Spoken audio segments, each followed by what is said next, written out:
ବରାଳ ବାଲୁଙ୍କେଶ୍ୱର ଯାହାଙ୍କ ବିଭୂତି ସେବନ ପରେ ଝିଅଟି କିଛି କ୍ଷଣରେ ହୋଇଯାଇଥିଲା ପୁଅ। ତେବେ କଣ ଏହାର ରହସ୍ୟ?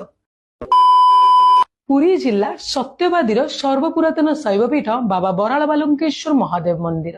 ଏହି ମନ୍ଦିର ତ୍ରେତୟା ଯୁଗର ବୋଲି ବିଶ୍ୱାସ ରହିଛି। ଇତିହାସ କୁହେ ଯେତେବେଳେ ପ୍ରଭୁ ରାମଚନ୍ଦ୍ର ବନବାସରେ ଥିଲେ ସେ ଭୃଗୁମୁନିଙ୍କ ଆଶ୍ରମରେ ରହି ଭାର୍ଗବୀ ନଦୀର ତଟରୁ ବାଲି ଆଣି ସେ ଶିବଲିଙ୍ଗ ନିର୍ମାଣ କରି ପୂଜା କରିଥିଲେ।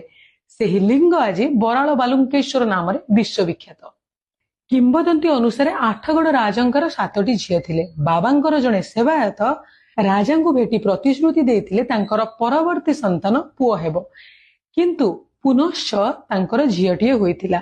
ବାବାଙ୍କର ସେହି ସେବାୟତଙ୍କ ନିର୍ଦ୍ଦେଶ କ୍ରମେ ରାଜା ନିଜ ଝିଅକୁ ବାବାଙ୍କ ବିଭୂତି ଖୁଆଇ କଦଳୀପତ୍ର ଉପରେ ଓଲଟାଇ ଶୁଆଇ ଦେଇଥିଲେ। ବାବାଙ୍କର ଅଲୌକିକ ମହିମା ହେତୁ କିଛି କ୍ଷଣ ମଧ୍ୟରେ ଝିଅଟି ପୁଅରେ ପରିଣତ ହୋଇଯାଇଥିଲା।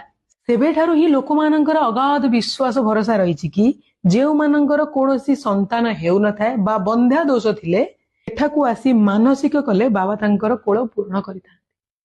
ଯଦି ଆପଣମାନେ କେବେ ପୁରୀ ଯାଉଛନ୍ତି ସତ୍ୟବାଦୀର ଏହି ପୁରାତନ ଶୈବପୀଠକୁ ଆସିବା ପାଇଁ ଜମା ବି ଭୁଲିବେନି।